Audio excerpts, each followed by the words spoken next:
Deep Sea Percy, written by TechCraft, based on Season 3's All at Sea by Britt Allcroft and David Minton, the Railway series by the Reverend Wilbert Audrey and Christopher Audrey, and the song remix of Ponyo on the Cliff by the Sea by Smitty G 513. After Duck was assigned to manage the big station alone, Percy was moved to work on Thomas's branch line to help with the new harbor there. The Fat Controller had envisioned the project to compensate for the expanding port at Tidmouth, and set to have the abandoned harbor at Knapford restored for extra shipments coming in. Each day, Percy was tasked to bring trucks filled with stones and supplies for the workmen to unload, and then he would pull loaded wagons full of debris to where they were needed elsewhere. Percy worked hard to help keep the new harbor on schedule, bustling back and forth up the branch almost in a swing and strolling away with any train.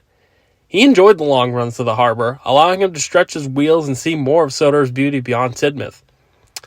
He more than welcomed the chance to be around the company of Thomas and Toby whenever he got the chance, as he never got to see them that often initially. The line leading to the harbor ran elevated for a distance before weaving off the main stretch and sloping downward toward the quays under 3 bridges. One that carried the roadway, one for the branch line station at Knapford itself, and one for the main line where engines like Gordon, James, and Henry would pass over. It was just high enough to look out at the areas laid beyond, catching the rays of sunshine glistening over the hills and dales of the horizon, divided by the channel between them, an inlet of the River Els. Percy would use these runs to marvel at the blue mass, as the ocean swirled and sloshed almost poetically in sync with the sound of the gulls overhead. Often at times, when the workmen were on lunch break, he would ask his crew to park him under the gantry crane out as far as they could onto the incomplete jetty, and let him take in his surroundings. Each night when the work was done, he would talk with Thomas and Toby about what he saw on any given day, and go on and on recalling everything he saw in almost precise detail as if he were an avid explorer. While at first it was amusing, especially to Toby, the subject of water got increasingly on Thomas's nerves, and he often would have to tune out the conversation just to get some sleep. While to most this was harmless enough, Thomas could never personally understand it, and his tolerance of it seemed to be growing thinner by the day. This persisted for a while, until 1 month after Percy had joined the work at the new harbor, Thomas met Toby at the top station to discuss the Green Engine's recent activities. And he just sits there, like he's some sort of grand observer, Thomas grumbled. That engine always seems like he wants to be anywhere but here. I don't get what's so magical about the ocean. It's only water. I mean, it goes in our tanks, for goodness sake. Why can't he just be content where he is? Well, you do admit he's a bit more, rambunctious than I imagined working here. Well, he seems a good sort when it comes to managing trains. Maybe he never got the chance to appreciate the small things before now, ventured Toby. Didn't you say he worked mostly in factories and workshops before coming here? Yes, he was passed off from owner to owner, from what I heard, through most of the western region. But what's that got to do with his fascination with the ocean? Well, pondered Toby, remembering his harbor days, perhaps this is the first time he's taking in his surroundings. I mean, being cooped up in a workshop for any length of time would be isolating for an engine, not to mention being a long-term station pilot. I can't imagine he'd have time to take it all in with his smoke box focused on shunting trucks and coaches around the clock. Weren't you the same way when you first arrived? That's beside the point, Thomas remarked dismissively. All I know is that we ought to get this harbor finished, that Percy needs to get his funnel out of the clouds and focus on the work. If he wants to be part of my branch, he has to understand the duty we have not just to the Fat Controller, but also to the passengers and goods contractors. The last thing we need is for him to go sailing off into the sunset, or worse yet, fall for another backing signal incident. Toby smirked with a wry chuckle. Oh, come on, Thomas. You know as well as I do he's just impressionable to everything around him. Besides, it's good that he's adjusting to his surroundings. We certainly need the help. Just leave him be. I'm sure he'll let it lie sooner or later. It's nice having someone else on the branch line to keep things interesting. Thomas reluctantly conceded and sighed. Oh, I suppose so. Although he can jolly well talk to the fish for all I care. Silly things sneak into the most uncomfortable places when you least expect it, and I'll have none of that nonsense. Oh, I don't know. I heard your fish and chips all those years ago were the best your crew ever had. Maybe you and Percy can bond over that, Toby laughed, as a stifle of a chuckle was heard from Thomas's cab. Thomas went red with embarrassment, and with a huff went off to fetch his next train while Toby continued to laugh at his own wit. However, as time went on, Percy's fascination with the sea grew even more. As the late spring of Sodor rolled into the warmer depths of midsummer, the little green engine would continue to talk about his observations each night at great lengths. Sometimes even chat up a storm about it during the day between trains. Time and time again, it got on poor Thomas's nerves. Eventually, it all came to a head one night at the sheds after a midsummer gale brushed the island, and as usual, Percy was rambling on about his observations for the day. I tell you, today was such a busy day at the harbor. At lunchtime, some of the workmen's hats got swept up in the breeze, and they had to go running along the quay to get them back. The water had some very rough seas today, too. A nearby paddle boat was bobbing about so much that my crew thought it was going to capsize. Can you believe that? Percy said, wide-eyed and grinning, looking to Thomas and Toby on the middle line. Oh, sure does, Percy, Toby replied, smiling warmly, seeing the small engine's gleeful expression. Yeah, it sure does, grunted Thomas unenthusiastically. Oh, yeah, continued Percy. We finally started dredging in part of the old dock area, so I'll be taking shipments more often with my morning runs. It'll be lovely to look at the ships as they come into the jetty. I also heard Driver talking about something called a regatta coming soon. Wouldn't that be lovely? Percy's rambling was soon interrupted by a loud, fake yawn by Thomas, not even paying attention. All eyes in the shed fell on the Billington E2 as Thomas sat almost completely oblivious to his rude behavior. Toby's eyes narrowed, fearing where this might go, but said nothing as an awkward silence fell over the shed. After a moment, Percy spoke up. Is, something wrong, Thomas? Asked Percy. Thomas groaned, directing his eyes to the little green engine. Oh, Percy, with all due respect, while it is nice how fascinated you are with my branch line's waterways, don't you think it's time to let it go? Thomas said, trying to sound as gentle as possible. Your place is here, on the rails, not on the water. And we just need to focus on running at our best instead of on the boats. Percy frowned, confused. I know that. I just thought you guys would be interested to hear. That's all. Harold talks about going to the horizon all the time. And, well, part of me wishes I could sail off and see faraway places. I never got to see the world outside of Tidmouth. So I thought...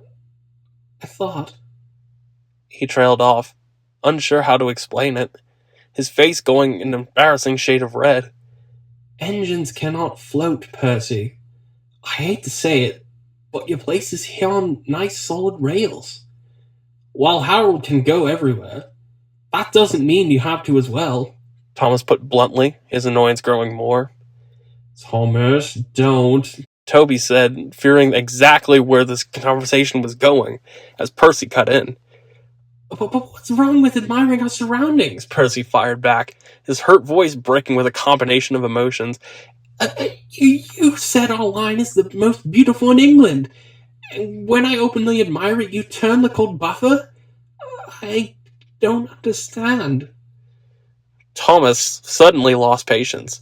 Percy, be a sensible engine and let these fascinations with the ocean go. While your nonsensical observations are amusing to a degree, personally, it has grown a tad overbearing. So please, could you let this rest? But I didn't mean to annoy you. I was just... I'm sorry. That's enough, Toby said, annoyed. All was quiet once again, as Thomas sniffed with frustration and Percy looked down at the sleepers beneath him. Maybe Thomas was right. Maybe he was losing focus on what was important right beneath his wheels. Percy opened his mouth to continue, but after a brief moment, simply sighed in defeat before sadly going to sleep without another word. Thomas's previously annoyed expression soon turned to one of regret and guilt, as while he couldn't quite see Toby's face because of Percy's saddle tank in the way, he could tell the tram engine was more than disappointed with what he just said. As the other engines drifted off to sleep, Thomas stayed up for quite a while afterward, lost in thought. He sighed and thought back to his younger days of being a station pilot, how he longed to see the world, how he was constantly under the scrutiny of mostly big engines like Gordon, and how sheltered he was doing the same thing day in and day out. He took any opportunity he could to leave the yard and see what else was out there, only to have reality or another engine bring him back to Earth to shatter the illusion of better days to come. And he just dashed Percy's similar ambitions just like the mainline engines once did. Oh, he thought, as the weight of the situation sank in on his side tanks.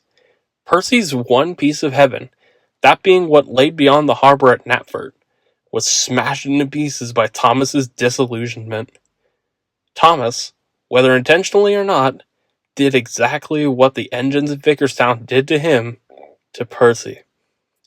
As he closed his eyes, Thomas knew tomorrow he would have to make things right with the saddle tank engine, and apologize. Somehow. However, Percy didn't speak to Thomas and Toby for several days following the argument. He was often despondent whenever they gave him a friendly whistle or ring of the bell, his face looking as downcast as the weather above wherever he went. His smokebox seemed clouded, more than usual from before, and it was soon starting to affect his work. His trains would run late, he would forget certain wagons at stations, and the atmosphere at the new harbor seemed to take a toll. The VAT controller would talk to Percy about the issue too, although it didn't seem to do much good. All the while, Percy seemed to be mentally somewhere else, and soon enough, Thomas and Toby began to worry. "You'll have to talk to him sooner or later," said Toby. "If this keeps up, I worry what the VAT controller may say next and make the situation worse." "I've tried, but any time I've come across him, he just looks away. I didn't mean to ruin his fascination with the sea. I just wanted some peace from it, just for a little while anyway," Thomas said, letting off a whoosh of steam with a sigh. "Oh, but I realize now I'm no better than the engines at Vickerstown were when I first showed up. And I reflected that onto Percy for no good reason other than my own needs." "Indeed," replied Toby. "If I may suggest, it sounds like you two need better communication on what you both have on your minds. Percy may be a bit naive, but I'm sure if you both explain yourselves, then perhaps we can let bygones be bygones. I have a train of empty trucks headed down after my last passenger run this afternoon. Percy should be coming back around that time to stop at Torreyreck, so hopefully we'll do it then," Thomas said with a hopeful smile. "Good. Although I'd be wary of the weather. Driver says there are some high winds and heavy storms due this afternoon, so mind how you go." Toby was right. What was a harmless late summer breeze by afternoon tea time turned into a fierce gale, with rain bucketing down on almost everything across the railway as the wind howled like a wolf crying at the moon. Fog covered everything, leaving a dark mass strung along where the horizon would normally sit, and making visibility almost impossible as amber lamps lit up around the area. Dark clouds hung in the air, moving at a fast pace, changing the shade of the countryside into an uneasy gray. At the harbor, Percy was shunting trucks of debris for his return journey. His crew was huddled in the cab to keep dry, or as dry as they could be anyway, as workmen scurried like mice across the dock, tying down anything that would be lost in the wind. When they were finished, they sheltered themselves in an old carriage at the head of the train, cramming whoever was left in the guard's van at the end of the quay. As this went on, his driver peered out of the cab at the oncoming storm, mopping her wet face. "Ah, Jiminy Christmas, what a mess!" she marveled as a distant roll of thunder rang out. "Talk about the deluge! Talk about the deluge!" muttered the fireman. "I'll miss my evening tea if we don't get out of this soon. I can't see a thing in this weather. Can you see anything out there, Percy? His fireman asked, patting the side of his cab with a smile. Oh, no, ma'am, said Percy, obviously not paying attention. He was still thinking about what Thomas had said to him. Try as he might, their argument was playing on his mind. He had known Thomas for quite a few years and had thought they had gotten on well. But when Percy tried to make a good impression for the branch and prove his value, it seemed to do nothing but annoy Thomas to an uncharacteristic degree. Something didn't add up, but Percy thought it would be best to carry on regardless and move away from his oceanic observations. But that wouldn't last for long. Oh, poor engine. Wonder what's gotten him so down lately, wondered the fireman. He's usually rambling about the fish jumping out of the water or seeing ships, but it seems something's got him down in the dumps. What he needs is probably one good run-in for the day, replied the driver. It'll be a bit of a trek back to the top station, so let's make this trip a good one, eh? At last, Percy's trucks were loaded up, and the guard blew his whistle. Percy tried to set off, but even with sand, he found it hard to start the heavy train on damp rails. At last, he managed to get a grip, his couplings tightening against the lead coach as the trucks grumbled behind. But just as he did so, a faint blare of a horn came in the distance. Percy's eyes perked up, but he couldn't see much due to the faceless coach blocking his view, so he kept on puffing. But the horn came again, and again, and again. Each time, it was getting closer and closer to the harbor. Percy was puzzled. Harbourmaster said no more ships were coming in till tomorrow. Where's that coming from? He wondered. Percy glanced out at the horizon. He couldn't see much due to the fog of the coach, but could just about make out the silhouette of a ship as through the fog it burst into view. It was a fishing ship, but coming in much too fast. It was out of control and running hard for the jetties. Its horn blared again and again as if it were a distress call. Percy then realized what was happening and frantically tried to grip the rails to clear his train of the oncoming disaster. His wheels spun and spun as he climbed the slope past the goods platform, terrified seeing the ship getting closer and closer to the harbor. The train groaned under the stress of the couplings, caught off guard by the sudden jolt. Whoa, Percy! Exclaimed the driver, checking his regulator to get control of the wheel slip. We got plenty of... Look out! Cried Percy, whistling frantically as the crew now saw what he was looking at, horrified. The driver put on full steam and dropped sand from a spare bucket in the cab, while the fireman madly shoveled coal, giving Percy plenty of steam. Gradually, Percy finally got a grip on the rails as all three watched on with horror as the vessel came into view. With a terrible crash, the fishing ship wrecked the outermost jetty, nearly missing the guard's van as it abruptly came to a stop, crushing the freshly laid stone on the quay. The ship groaned and creaked as it hit, most of which scraped and punctured the hull, and after a moment, somberly and slowly, leaned over against the now jagged terrain, battered, dented, and severely out of shape. All was silent in the harbor, as only the chuffs of the little green engine and the pelting rain were heard as the chaos finally subsided.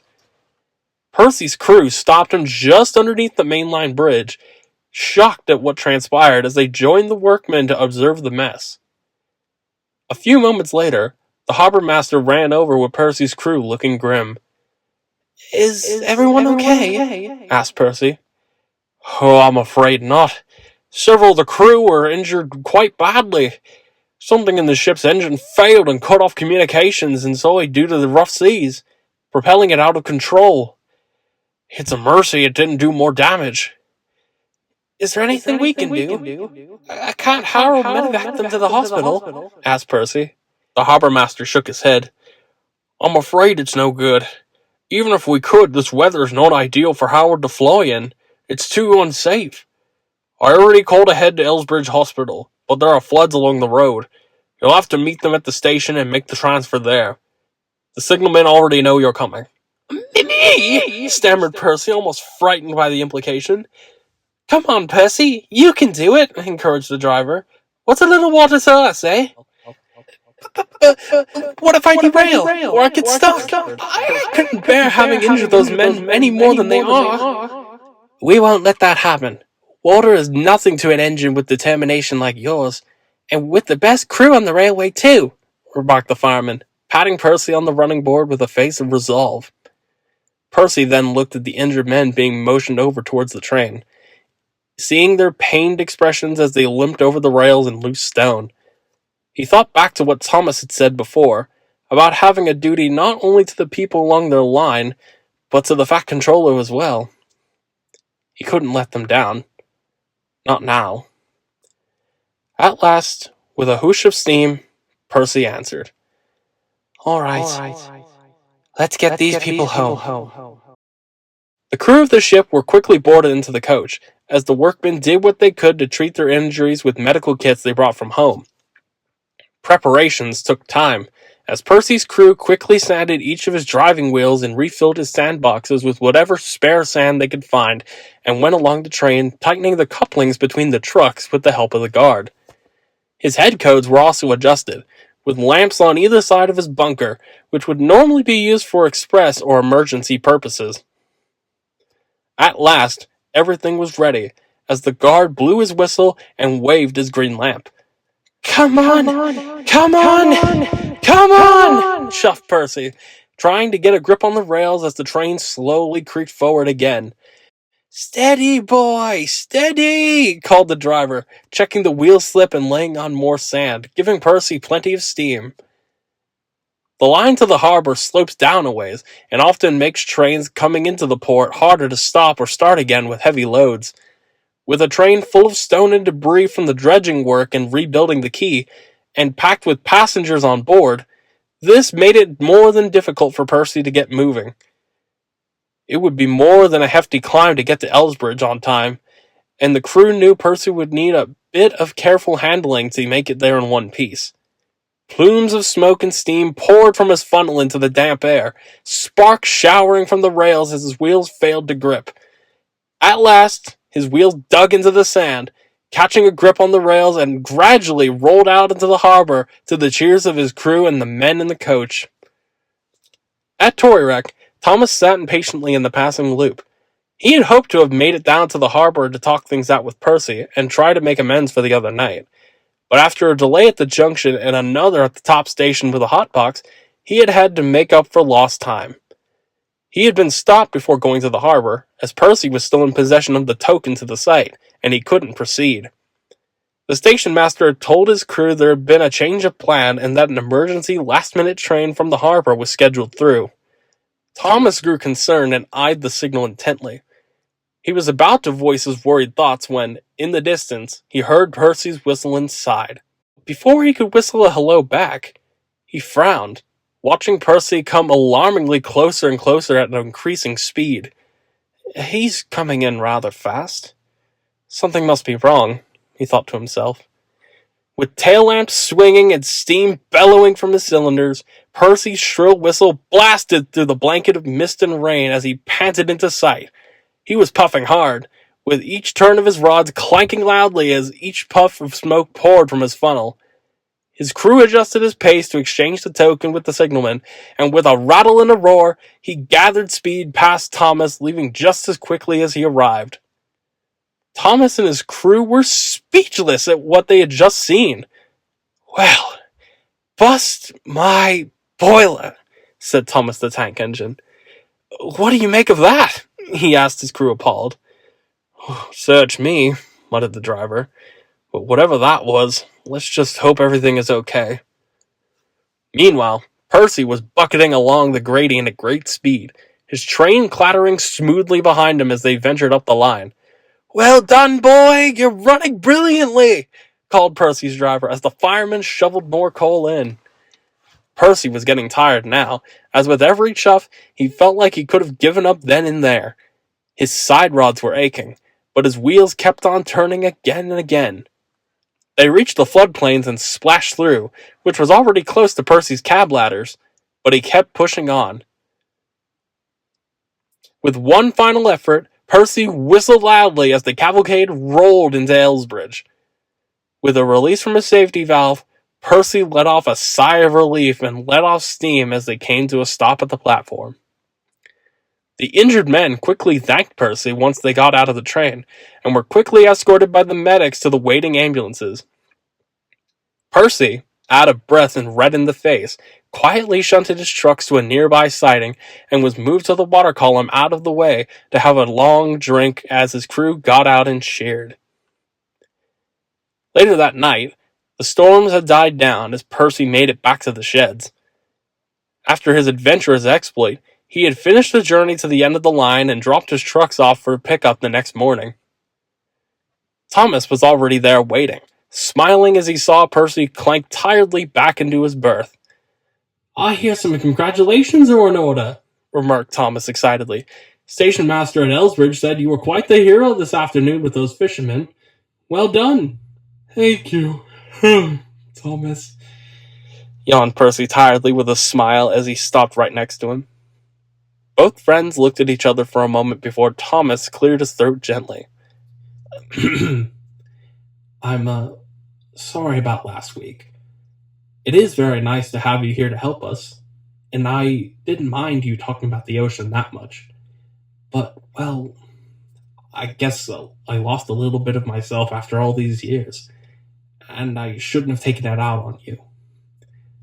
"What do you mean?" asked Thomas then went on to explain his previous adventures while working as a station pilot for Vickerstown all those years ago, leaving no stone unturned as to how youthful and cheeky he was back then, and how he had been treated by the other engines. When he had finished, Percy was stunned. "And Edward was the only one who understood my plight. He encouraged me to do my best, to learn from his example, and eventually become a really useful engine. And I hope after this, I get to do the same with you," Thomas finished. Thomas looked back at Percy, who was partially tearing up. Thomas got concerned. "Oh dear, I'm sorry, I thought I just... Apology accepted," was all Percy said as he smiled through his teary eyes. "I'm sorry too, for annoying you with my rambling. It's just... Whenever you and Toby ever visited the big station, it was always the highlight of my day. You, him, and Duck. I felt understood me and let me be myself. And finally being able to leave the yard after so many years, I wanted to share my experiences with those I cared for most. While I'm grateful for everything I did while piloting, it's here where I feel most at home. You have to look after those on your line, right?" Thomas couldn't agree more, and when Toby eventually came home later that night, all three engines were finally chatting away like old friends. As a family that would grow bigger as time went on, and would undoubtedly be bound at the hip for decades to come. The next day, the Vat Controller commended Percy for his bravery in getting the hurt fishing crew to safety, and once the damage was assessed, all three engines worked together to get the harbor back on schedule. With little time lost, the harbor itself and a new station were built in record time and were ready for the autumn season. Thomas and Percy still fight from time to time, as most friends do, but like most friendships, they see sense and move forward together for the betterment of the little line they call home. As a means of rewarding Percy for his contributions, the Vat Controller gifted him the opportunity as a permanent member of the branch line going forward, and naturally, Percy accepted it on the spot. From then on, Percy joined Toby as a regular goods engine along the branch line, often passing Thomas pulling Annie and Clarabelle as he went. He enjoys his work, using any opportunity he has to make long runs with any train, large or small, along the line he serves. While he does understand that he can never go everywhere like those at sea could, from time to time, he can still be found looking out from the quay at the ocean beyond, admiring the stories and people yet to be told and what they were like. However, this wouldn't be the last time Percy would have a run-in with water in the future. But we already knew that, didn't we?